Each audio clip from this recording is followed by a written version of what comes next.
Hello. So in this video, we're going to talk about Eric Woolfe's play Grendelmaus. Now, of the three plays in this collection, the Eldritch plays, this is probably my least favorite. There's definitely some interesting stuff in this play, particularly in the latter portion of it, but a lot of this is taken up with the romance between Ishmael, who is our protagonist, and Rachel, his love interest. And I don't find it that compelling. So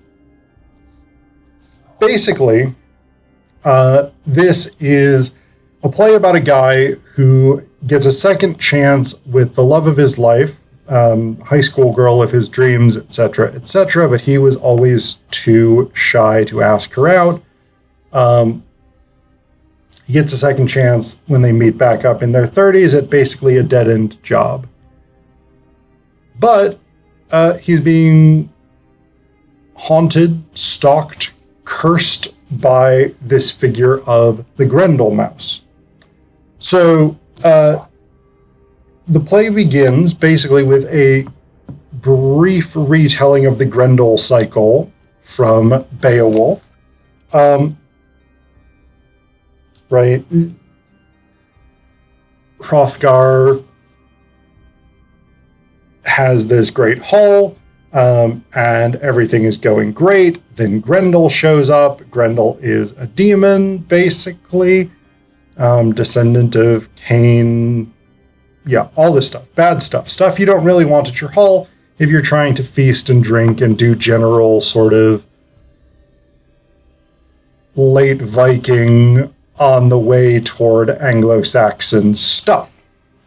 So Grendel shows up, then Beowulf shows up. He, of course, is the hero. He rips off Grendel's arm, destroys Grendel, etc., etc. Then, what we have,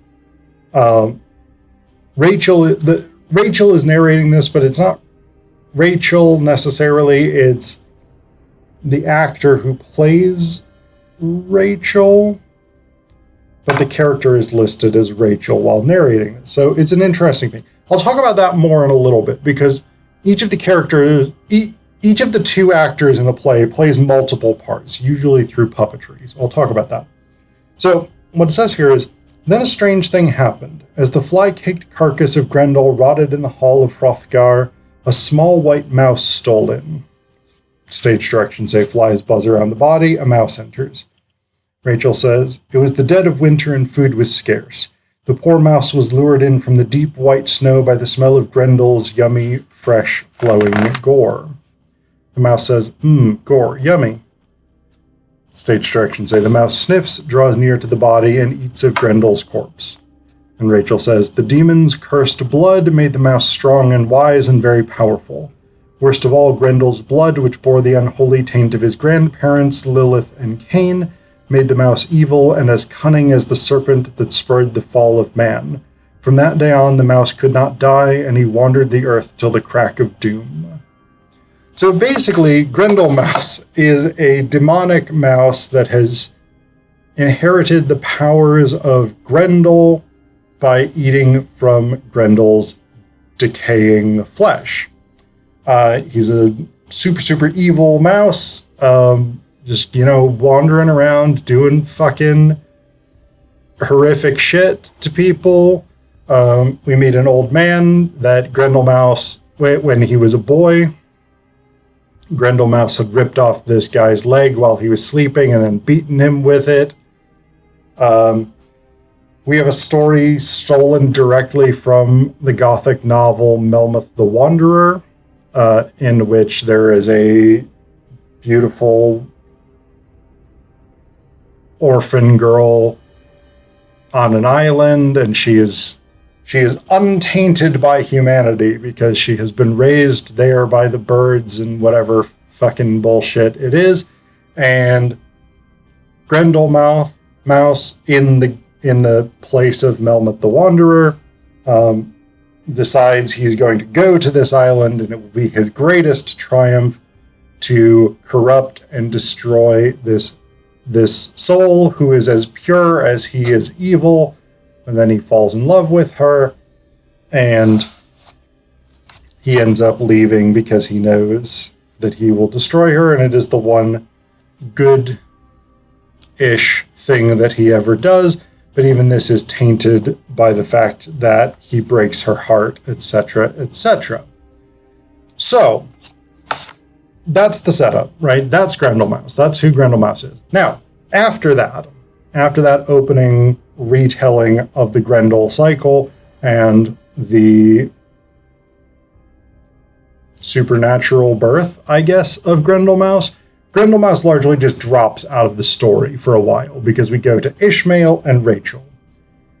Ishmael is a kind of geeky, aimless, ennui type loser. He's had a series of... He got his PhD in literature. He has a series of crappy jobs, and he ends up in this new crappy job where he happens to be working with Rachel. Again, the high school girl of his dreams, his high school best friend, but somebody that he never thought he had a chance with in high school, quite correctly from her statements. They do some stuff, blah-de-blah-de-blah, random boring office work. Oh, we were friends. She went to the circus. She had sex with a bunch of people. He was very boring and had one girlfriend that he didn't really like. Got his PhD, did some dead-end jobs. He was supposed to go to sea. That was their pact. She goes to the circus. He goes to the sea. He never went, etc., etc. It's a fairly boring middle interlude, in my view. The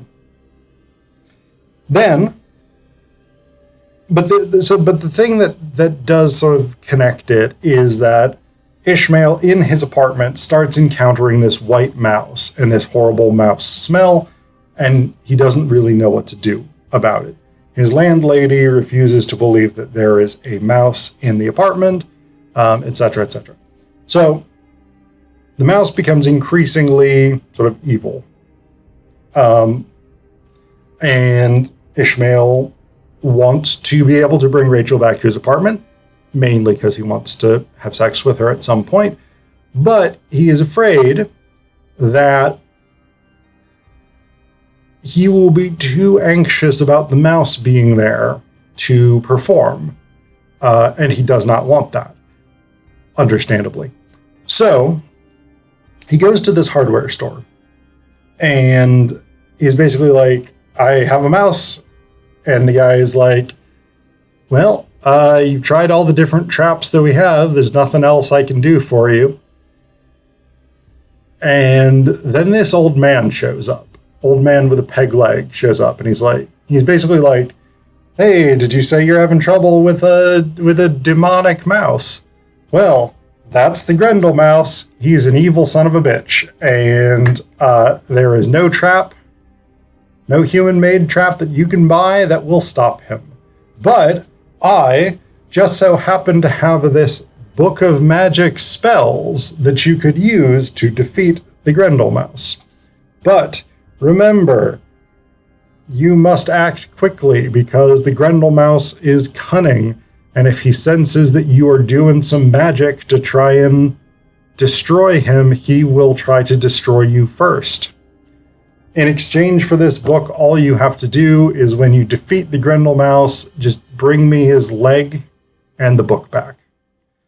And Ishmael's like, yes, that sounds great. Doesn't sound like anything can go wrong. No problem whatsoever. Happy to deal with you.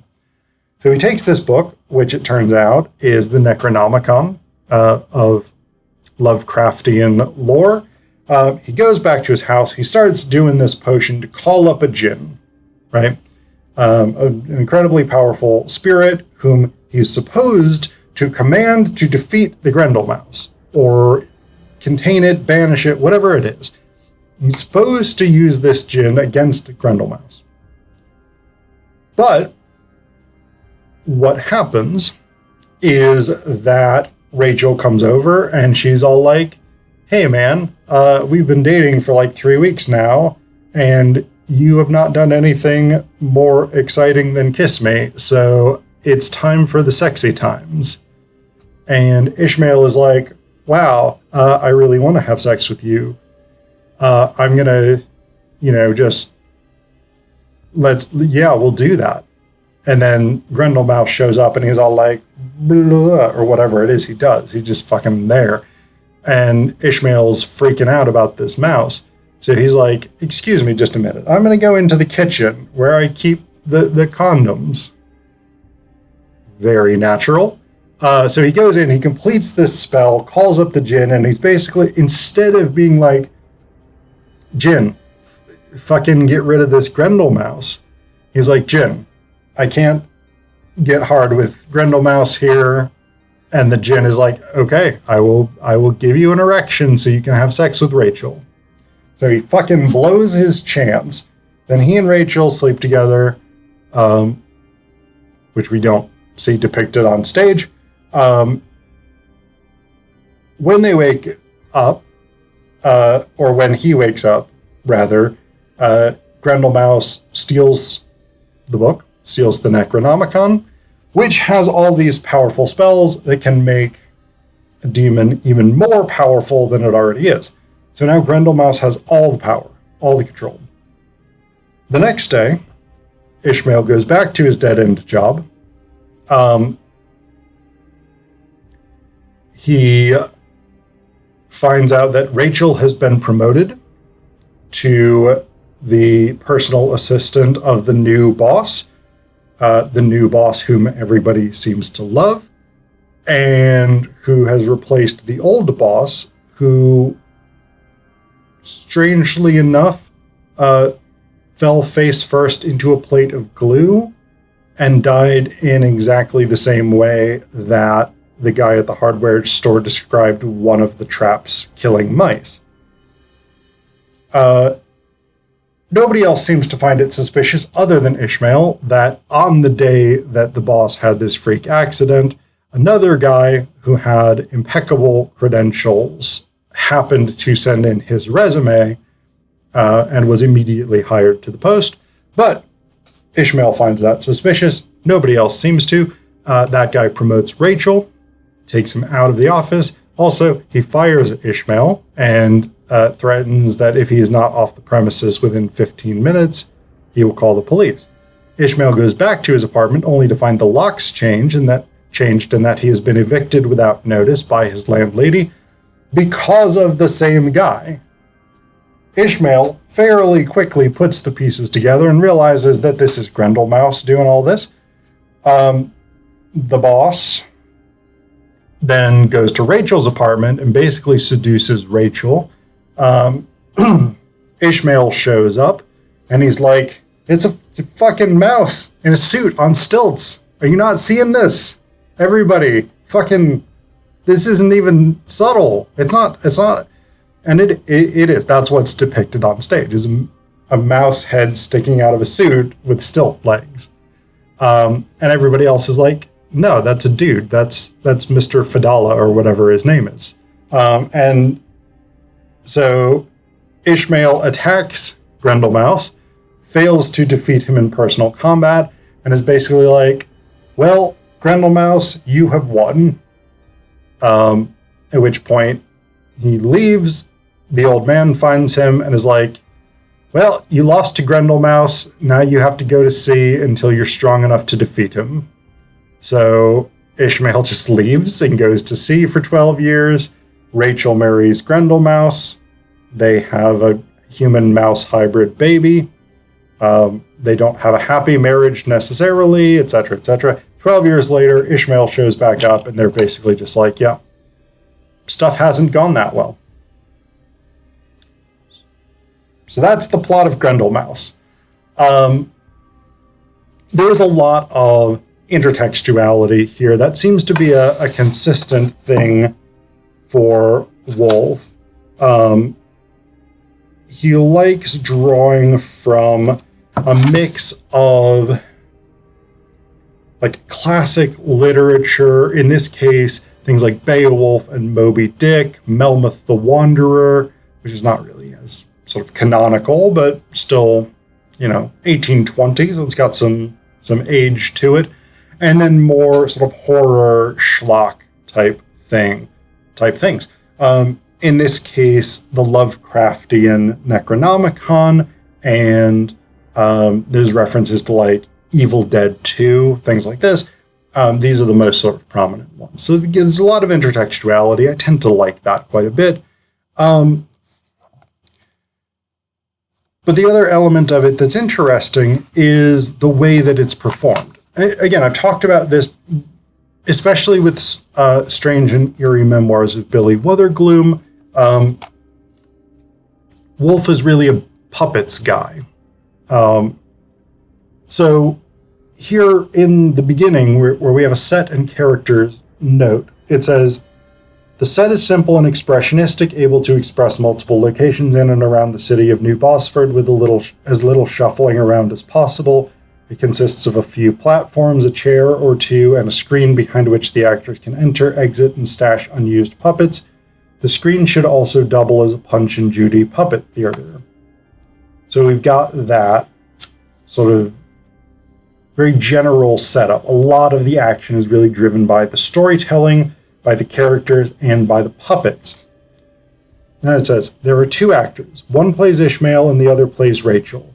The remaining characters are puppets operated by the actors in full view of the audience. No attempt is made to hide the performers, save in the instance of the hand puppets used in the prologue in scenes 8 and 9. And then there's a list. The actor playing Ishmael operates the hand puppets, Grendelmaus, Bildad, waiter, clerk, old man, Mr. Fadala. The actor playing Rachel operates Mrs. Coffin, Mrs. Stubb, the Gin, and Starbuck. Some puppets require two operators. The above indicates which puppeteer is principally responsible for voice and characterization. So, again, this is an interesting approach because Western theater doesn't tend to have a strong puppet tradition in the way that some other theaters around the world, especially Southeast Asia, does. And so Woolfe uses these puppets as a way of, it's an interesting thing because you can have, on the one hand, a more sort of horror-based thing. You can have an actual mouse puppet that can be his nemesis without having to sort of dress a person up as a mouse or have a little like mechanical mouse or whatever it is. And so you get more dynamism out of sort of horrific creatures and things like this. At the same time, puppetry doesn't tend to be that horrifying. And so there is something slightly sort of goofy and tongue-in-cheek about this, which I actually think fits really well with Woolfe's style. So, yeah, I think it's a good approach to the type of theater that Woolfe does.